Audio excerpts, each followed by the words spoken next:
And yeah, go.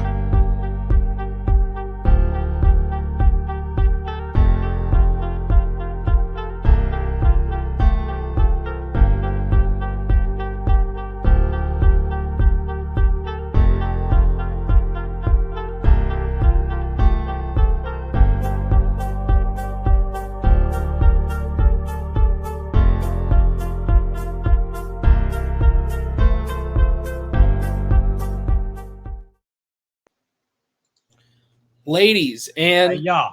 gentlemen, primarily gentlemen. We don't really get very many Sure. lady followers.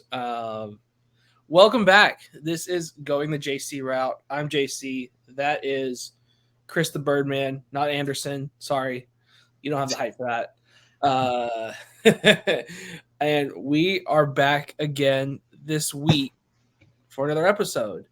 And yes, we'll go ahead and get out of the way because we're not really going to talk about it. Cowboys won again. They're looking really good, but we'll see where it goes from here, right? I mean, I refuse to get my hopes up at this point. I mean, it was expected. You're expected to beat those two teams. You're also, in theory, expected to beat the two teams in front of us. But like you said, we've seen this story. We've seen this happen Especially the Jets after. I don't even know what the hell you're talking about at this point. I never heard anything. Huh? I was saying that, like, I don't know. Oh my god, this is terrible. It's just a mess. I was saying that the Giants had a lot of hype behind them coming into the season. Yep. Didn't really work out. And then with the Jets, as soon as we saw Aaron Rodgers is going down, you more or less expect to beat that team. And yep. Not only did the Cowboys beat both of those teams, they handled them, firmly grasped it, and and swiftly ran them out of the building, which is really fun to see. But as seasoned Cowboy fans at this point, we've learned to not get our hopes up, unfortunately, right? Like the reality of it is we're not the type to say it's our year this year, right? Nope. Like as much as we want it to be because we've been so deprived of it, I refuse to get my hopes up that high. And so that's really where I want to, like, in the future weeks, we'll talk about them more when our third wheel is back, because he can ramble on about the Cowboys for hours about nonsense stuff. And what's the saying from, I believe it's from Major League? You won yesterday and you won today. Now, if you win tomorrow, that's 3 in a row. They call that a streak. Mm-hmm. Yeah, but like I said, you won the last 2 games. You expect to win the next 2 games. But like we saw the schedule earlier a few weeks ago, it's going to get harder. And I think the two best I think the 2 best teams in the conference. So we're going to get to see how good this team is. When we roll into San Francisco in 2 or 3 weeks, like that could very well be an undefeated matchup. Yeah, but again, like you have to measure up to them, and it's been 2 very nice wins, but there's been no adversity. I'm curious to see what this team looks like when they face adversity. And that's one of those things where, from what a lot of the pundits I've seen is, until further notice, San Francisco is going to get the benefit of the doubt on as far as who's better than Dallas and San Francisco. As from what we've seen so far, they're both more or less really, really good. Mm-hmm. Like the wins the 49ers have had more so, like just they beat better opponents. But then again, Dallas is taking care of their opponents handily. So that's going to be a really, really fun matchup, and we'll see kind of where things lie, in 3 weeks' time. Yep. But in the meantime, the more pressing issue that we are handling is actually in the college ranks. So now, through 3 weeks in the college football season, non-conference play is done, right? Mm-hmm. Most of our teams are undefeated still. Sorry. You got the what does I want to say? You got hit with a Mormon rush of power over the weekend. Yeah, apparently. And also we had penalties all over the field. and we couldn't win in crunch time. Honestly, it was the penalties. Offensive line wasn't any good. That's all I really had to say about that. Well, and the one thing that I've kind of noticed this year was it didn't feel like there was a ton of marquee non-conference games. Like outside of what do you want to say, Florida State, LSU, and maybe a couple others. Yeah. There wasn't a ton of like marquee non-conference games this year. Now, that being said, this coming weekend is going to be pretty nice, absolute delight. Mm-hmm.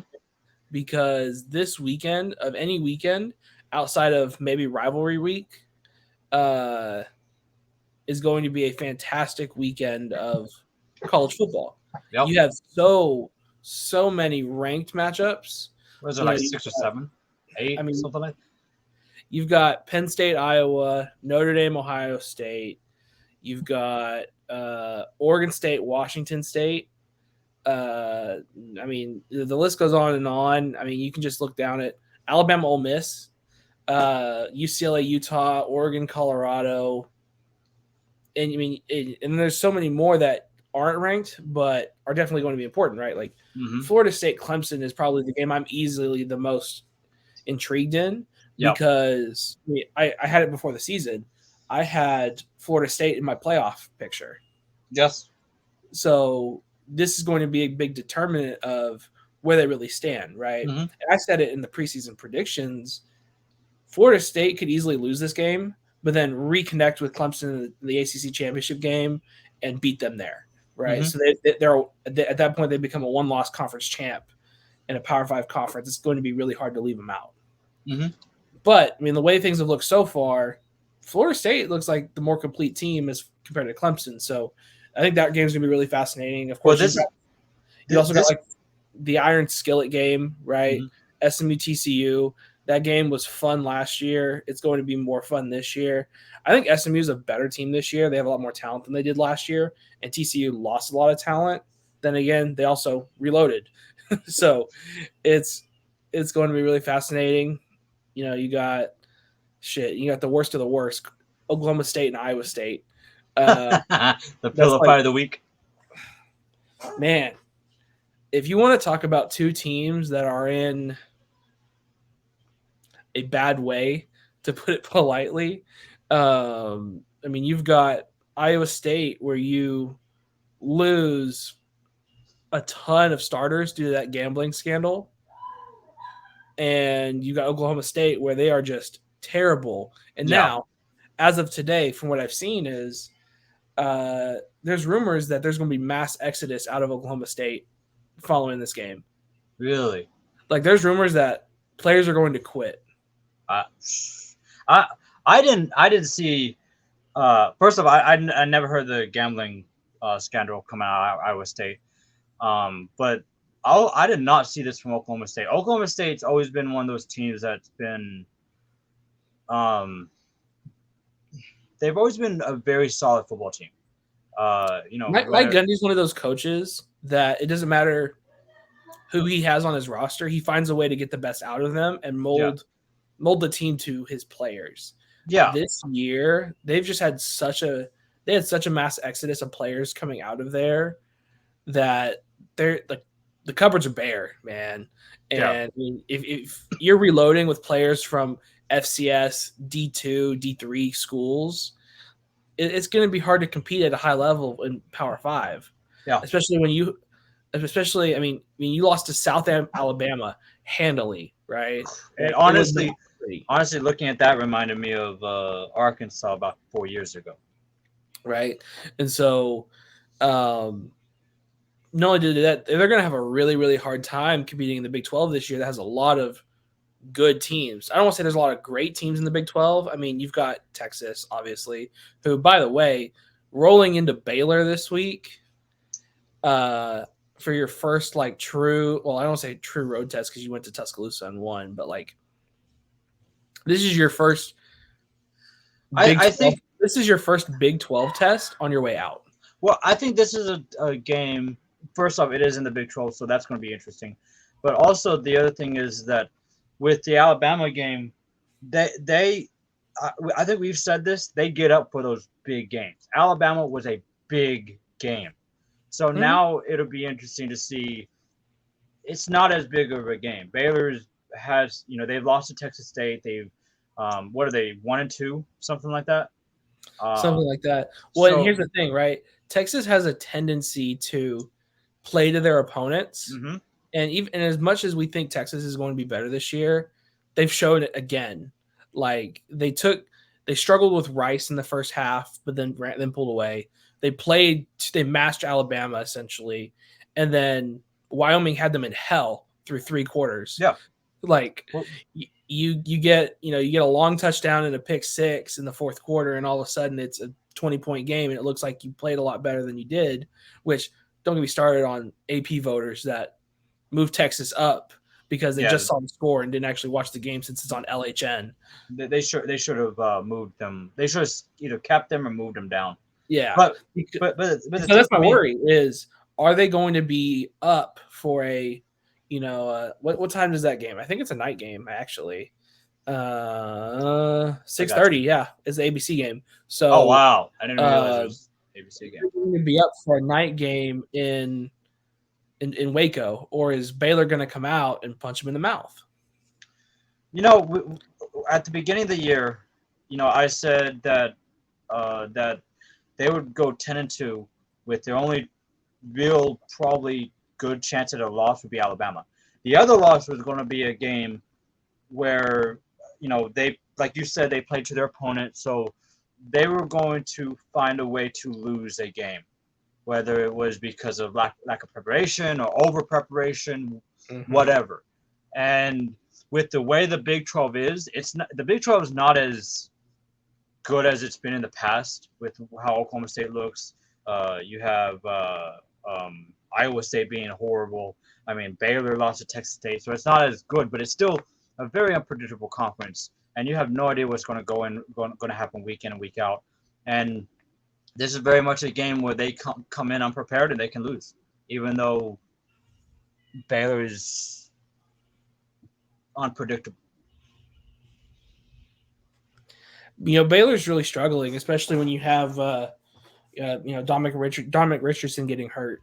Then again, they had a freshman running back come in and do nice things last week. So that game is going to be really, really fascinating to see if Texas is still doing their thing they've done for the last decade or so, or if they are really a changed program like a lot of people think they are. Yeah. I mean, they're ranked higher than they've been since. This is the first time they've been ranked this high since 2009 or so, when they were in the national championship game against Alabama. Yeah. So it's been really interesting to see that, and you just continue down the list, like Ohio State, Notre Dame. Like I don't even know if we mentioned that game. Is nope. That, well, might have mentioned it. That's the game the most people are going to be paying attention to, because I think that's the highest ranked game, 6 versus 9. Nice. Yep. Have to slide that in. Sorry. Yeah. Have to. But honestly, that game doesn't. I mean, the more and more I think about it, on paper, that game doesn't excite me that much. I don't really care about those teams necessarily. But I think it's going to be a really, really good tape measure of what those teams really are. Because honestly, from what I've seen, I think this is a down year for Ohio State. Yeah, it does give that. They're uber talented at the skill positions. I'm just not 100% sold on Kyle McCord yet, and the offense that Ryan Day's calling makes me question a couple things here and there. But then again, so does every offense in college.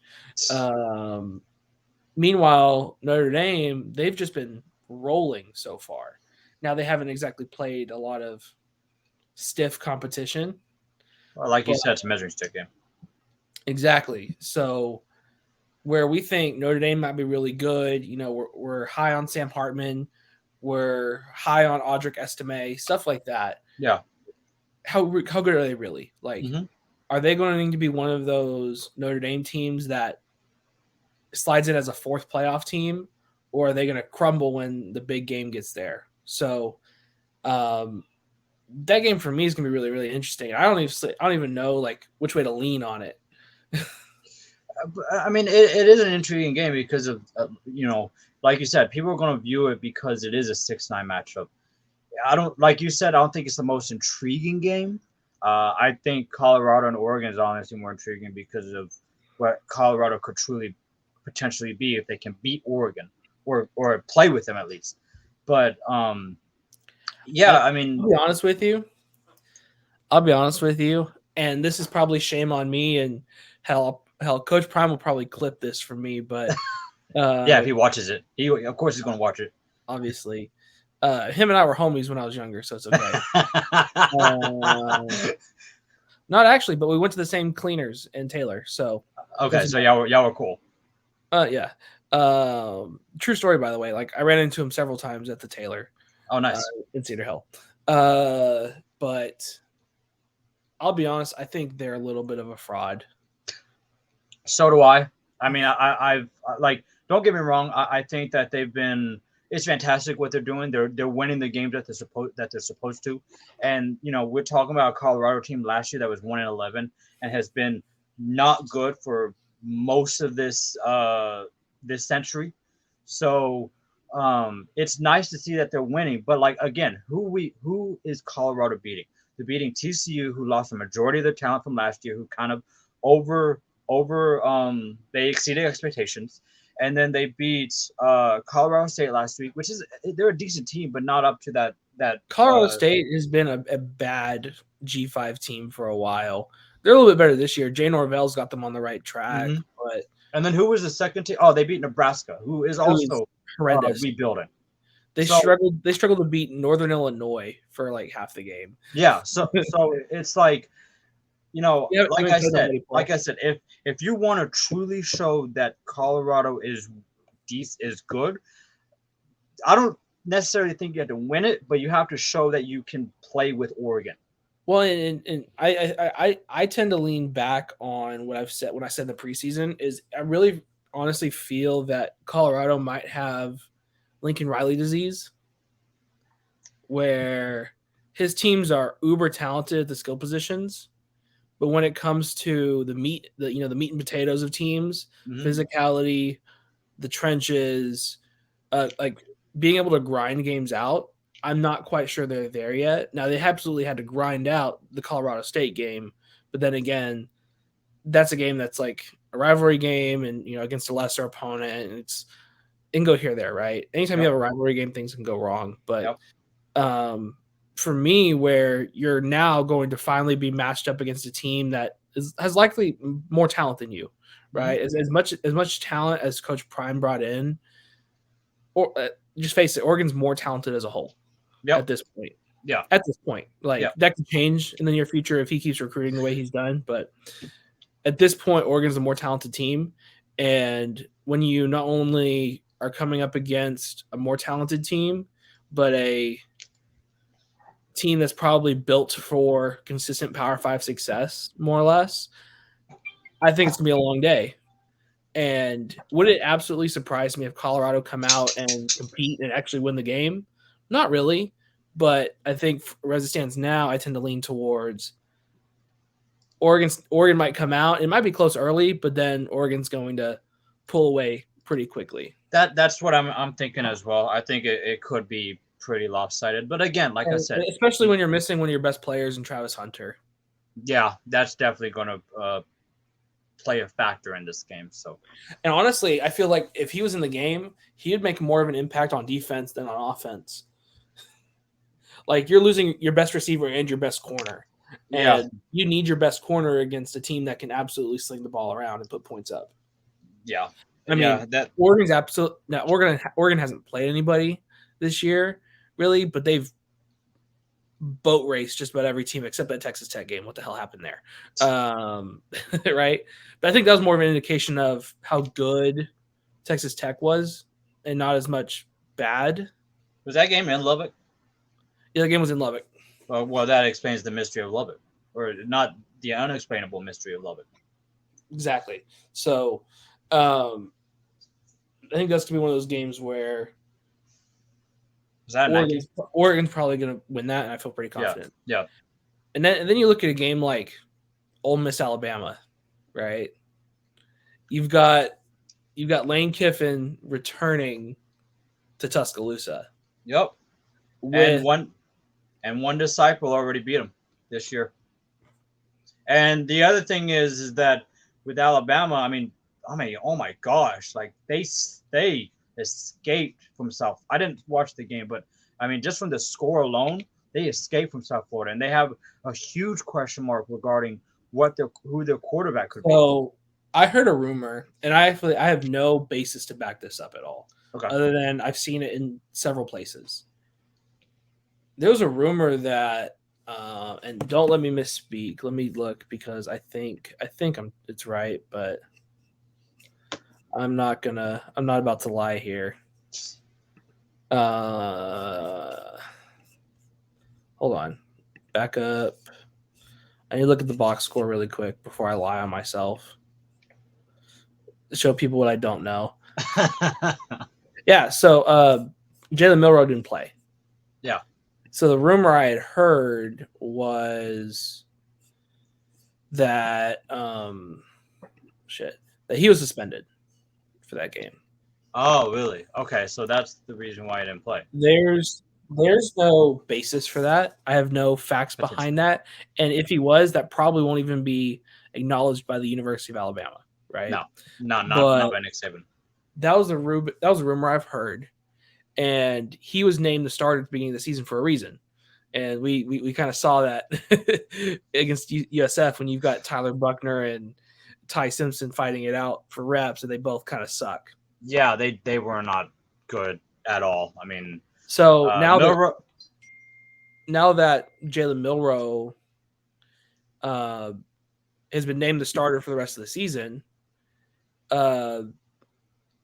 is he going to show that he's as good as people think he is, or is he going to be a little bit of a disappointment compared to the track record of quarterbacks Alabama's had the last? Well, that's a hard thing to do. That's like Longolele coming behind Lawrence, and I think before that was Deshaun Watson or somebody else. But like the thing is that like the way it looks against South Florida, if he's not it this year, then they've got some issues at quarterback. And I mean, he played good against Texas. The only problem is that he falls in love with receivers, and those 2 picks that he had against Texas, he's literally looking at the receiver without even looking at anybody else. So, but again, like I said, if he isn't the answer and they have issues with him against Ole Miss, they are going to have a lot bigger issues. Considering how bad the other 2 quarterbacks looked against South Florida.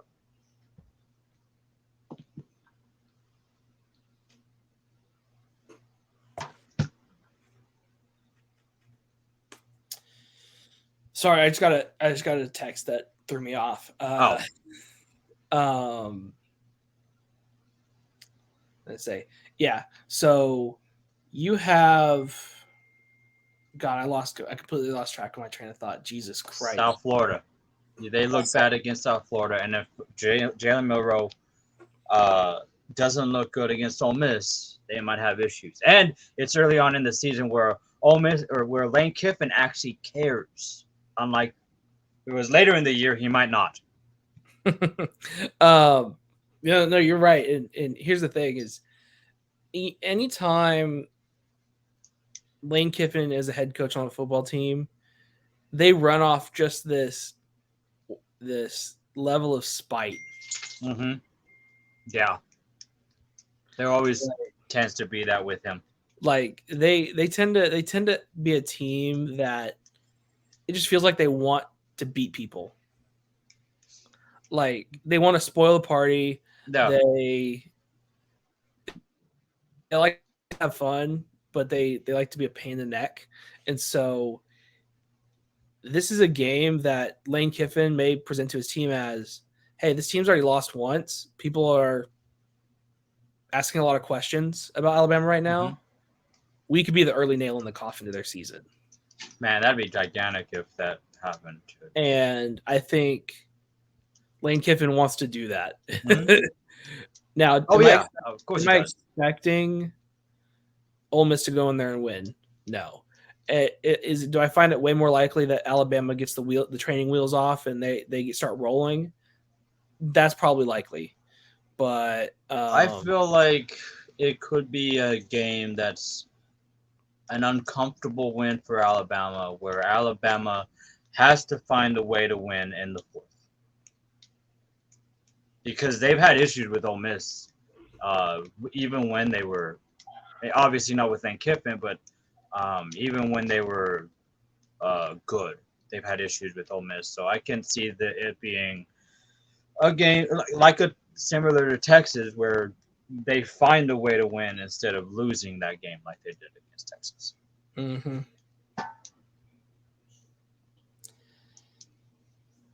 I don't know. That game's gonna be again fun to watch. What time is that game? 2:30. Perfect. I can watch the Florida State Clemson game at 11. With Oklahoma Cincinnati in the background, I have Mm-hmm. to. Oh Then we yeah. can roll right into Alabama Ole Miss, or if you're feeling a little saucy, Utah UCLA. Right? I think Oh wow. this is a really interesting game, right? Because Utah's gotten a lot of early season hype because they've been in the spotlight a little bit more. Yeah. They had that game against Florida that they ran away from them. They played that game against Baylor that they won close. Mm-hmm. And UCLA, it feels like, is one of those teams that is good, but nobody's really talking about. Mm-hmm. Like, they're ranked, they're undefeated. Now, they haven't necessarily played too many. Like, they beat Coastal Carolina by 2 scores. They ran it up on San Diego State and NC Central. This is a run for them of 3 straight ranked games: Yeah. Utah, Washington State, and Oregon State. And That not to mention 2 of those are on the road. Oh, absolutely. And for the most part, you've got a true freshman quarterback leading in the stats. So that's one of those teams that just feels like they are running under the radar a little bit. And what better way to announce your presence onto the scene than with a ranked win against Utah? Now, what the hell Utah's going to end up being this year? Who knows? Because I mean, they played so far without Cam Rising. I think this year, for not just Utah and UCLA, but for the Pac-12 is, I mean, their swan song seems like it's going to be absolutely beautiful because This I mean, this is really off topic, but I think the Big 12 next year is going to be a lot of fun. By no means are they going to be the best conference. No, but it's going to be fun. Like, not only do you have all the random teams that are in there right now, but now you're adding back Colorado. You're adding back, you're adding Arizona State. You're adding, who am I missing? Shit. Utah. Mm-hmm. And I think it's Arizona too. Both the Arizona schools, Colorado and Utah. I'm pretty sure. Shit. Which, by the way, is going to make for a fascinating basketball conference, by the way. Oh, basketball's just getting ruined. Like you're adding another blue blood in Arizona in. Yeah. And a Colorado can be a fun basketball school. Stuff like that, right? So more than anything, Big 12 is going to be a fun basketball conference. I think a lot of the decisions behind the teams they invited is basketball reasons. But now with Prime at Colorado, you've got Utah being as consistently good as they've been in a long time. Mm-hmm. Arizona's on the ride back up. You're letting Arizona State have a year to rebuild before they get back. Mm-hmm. Like, this is going to be Arizona State's bad year. Now, they had a bad time. They had no fun this past week. Who? Arizona State? I didn't even. They got blanked by a G5 team, I'm pretty sure. That's never fun. Let me see. Yeah, they lost 29-0 against Fresno State. I mean, Fresno State. We talked about them earlier. They're one of those group of 5 teams that are normally pretty good, but to lose Well, it's 29 really to interesting. Fresno State's a really interesting case because a lot of their players that were good have left, graduated. I mean, Jalen Cropper. I mean, he was on the Cowboys in Cowboys training camp. You had what was their quarterback's name? Jake Hayner. Jake Hayner was really good. He was on a NFL team's training camp roster, stuff like that. yeah. And they've had to reload. And guess what? They're still freaking good for a G5 team, and they blanked Arizona State. But getting back to the other conversation I was having was, you give Arizona State this last year in the Pac-12 to kind of fight their demons. You know, they self-imposed a bowl ban, stuff like that. Mm-hmm. You give them that this year to figure it out, and they come into the Big 12 next year with a Jaden Rashada at quarterback that's had his freshman year under his belt. So he'll be in his second full season starting, assuming he stays healthy, against a lot of teams that are, frankly, a lot more talented probably in the Big 12. But you've also got a lot of other teams in the Big 12 trying to figure shit out, like Houston and West Virginia, Oklahoma State, Iowa State, shit, Baylor. Yeah. Like half the conference, it feels like the Big 12 next year, you've got half the teams that are like you're expecting to be pretty good, and the other half, they have a ton of shit to figure out. So there is so much opportunity for teams coming into the Big 12 next year. Like if for whatever reason Shador came back next year, I think he's not going to because his draft stock's going to be so high this year. But if he decided to come back, there's a chance Colorado could win the Big 12 in their first season. I do expect that at some point. Prime's, this year going back to Colorado, I know, they are going to lose quite a few. I mean, they're undefeated right now, but I think that's a team that this year is going to either maybe slide into a bowl game or probably not make it. But you give Prime enough time, and I think that they will be playing for a conference championship, and maybe in the future, maybe you see them getting into a playoff, especially because next year you get 12 teams, which is going to be so much fun, by the way. Wait, 12? Oh yeah, for the playoffs. Yeah, that's true. Mm-hmm. Yep, I'm so excited for that. I'm excited because I think the first round of that, and we're kind of just bouncing all over right now, but like, the first round I think is at like the whatever the higher ranked stadium. I've there's been rumors about that. I would argue that all of the playoff, like all of the quarterfinals and the semifinal games should be on, or at least the round of 12 and the round of 8 games, those should be on campuses. I fully believe that, and honestly, I'd go further. Like, honestly, I think you could keep the New Year's. I mean, but then it'd be way more teams going to bowl games and having postseason play, which I don't mind. But like, well, and so for me, I'm a big component. The round of 12 and the round of 8 games are on campuses because that's what you as fans want, right? You want those high profile games on your campus. Yeah, and then you can leave the semifinals and the final. You know what you're doing: big bowl games and the championship game. What I expect to happen is they're going to corporatize it. Always.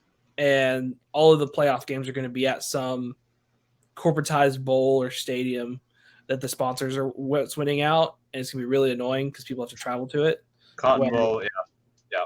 And like, who wouldn't want to see freaking Ohio State play Georgia in Georgia? Or Ohio State play Georgia in the shoe. Or Alabama go up to Penn December. State. Yeah. Oh, yeah. Like, but, you want that. Yeah, because that's what makes college football so amazing is that, whenever you do get those games in a regular season, I mean, you just see all the craziness that goes on.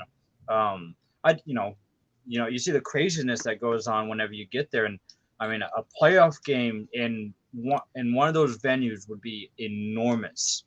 But like you said, they would probably corporatize it because that's what they do because they hate fun. Money. It's all about money. Yeah. That's all it is. It's always about money. It sucks, but it is what it is. You know what I'm saying? Yep. Any more games you got to get to? Uh, the this, as a not really. There's a couple games that there is one I want to talk about. It's Iowa and Penn State. Um, I don't particularly think this is going to be a close game. I definitely expect Penn State to handle business here. My intrigue is with Brian Ferentz and his requirements for the season. Did you see his quote earlier this week?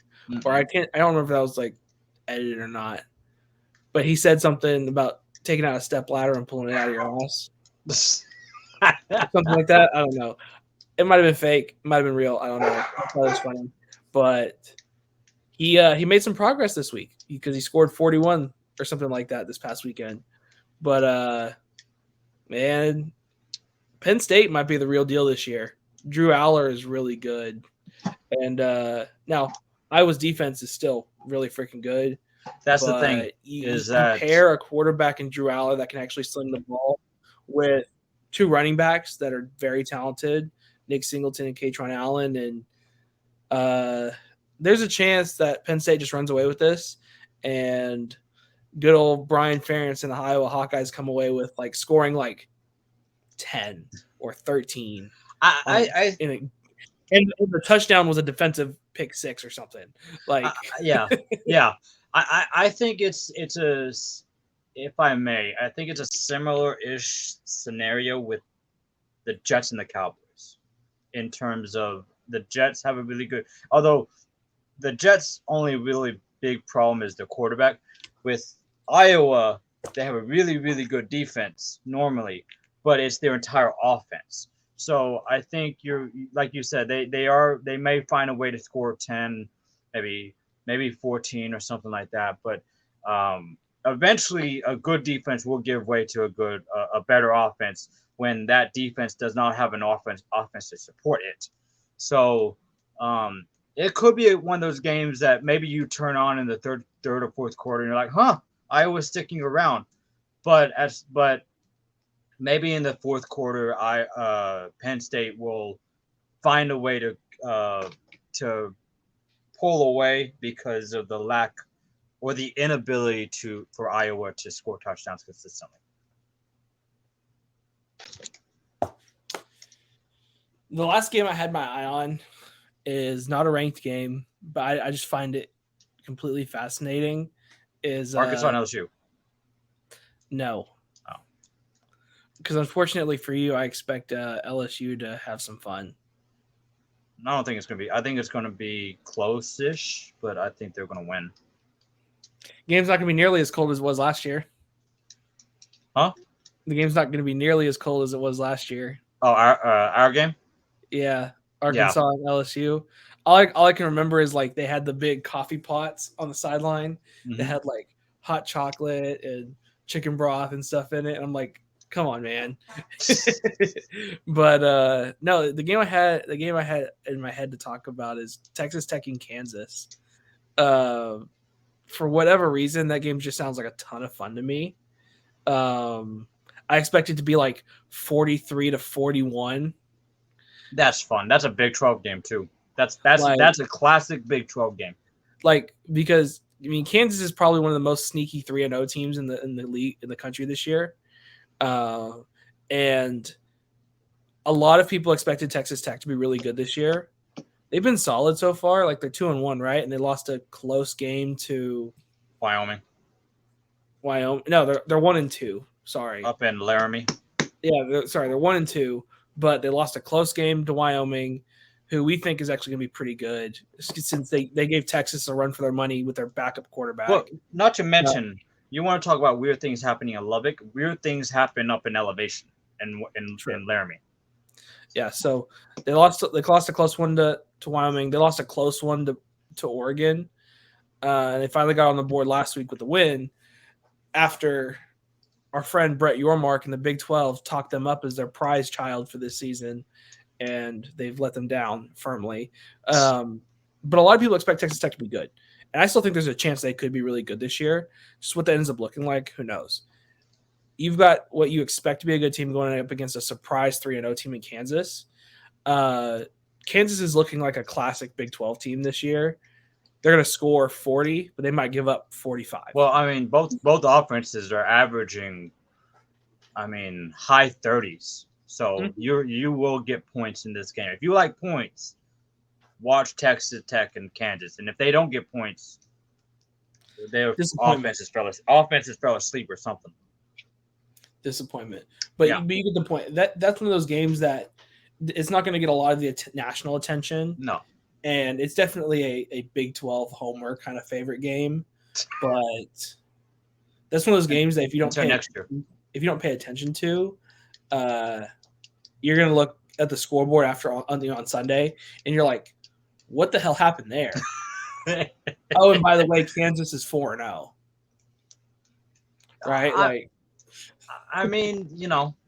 It's a classic Big 12 game. This is the type of Big 12 game that you would have seen mid 2010s, like early to mid 2010s, where you just look up and you just see 45 to 43 or something like that. It could be one of those games. Yep. Yeah, which is gonna be a lot of fun.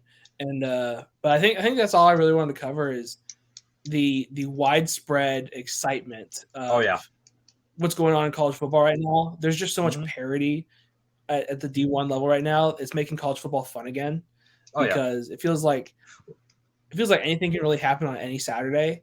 Well, I think like last week, for example, a lot of people called that like a sleepy Saturday in college football because there wasn't a ton of like major matchups necessarily, but you have, K-State and Mizzou, where Mizzou wins on a 61-yard field goal at the end.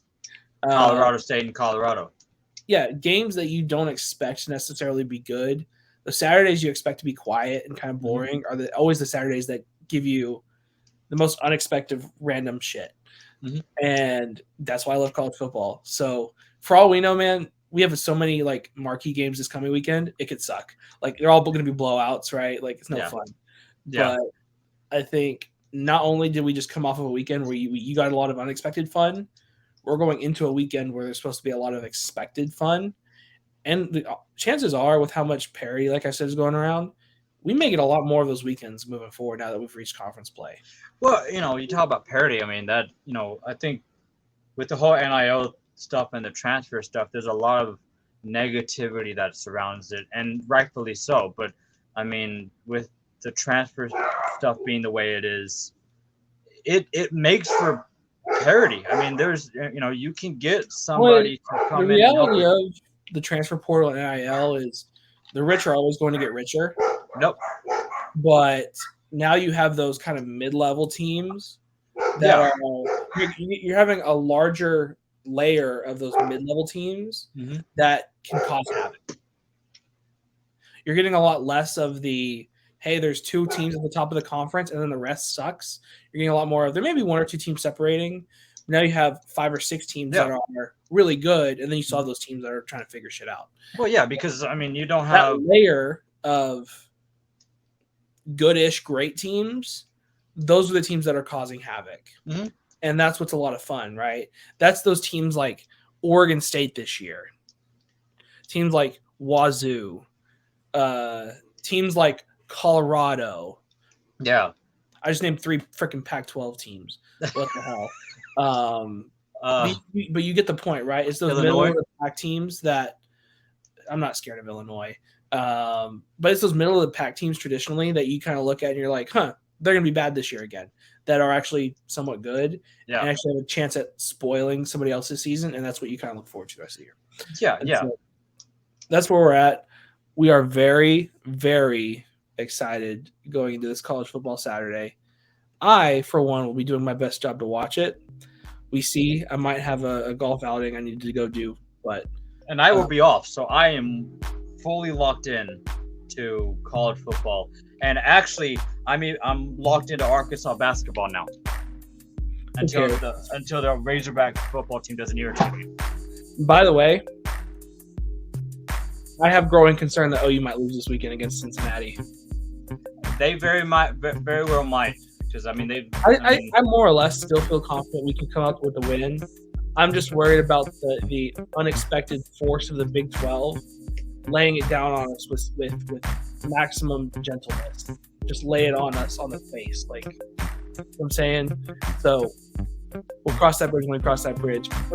For my mental health sake, I hope it doesn't happen, so we can come into this podcast next week in a good mood. Hopefully we do. Because if the Cowboys lose, I'm not staying. I'm not on. But until then, be easy, take it easy. We'll see you when we see you. Go Hogs, go Cowboys. Good night. Shut your horn mouth. Good night. You shut up.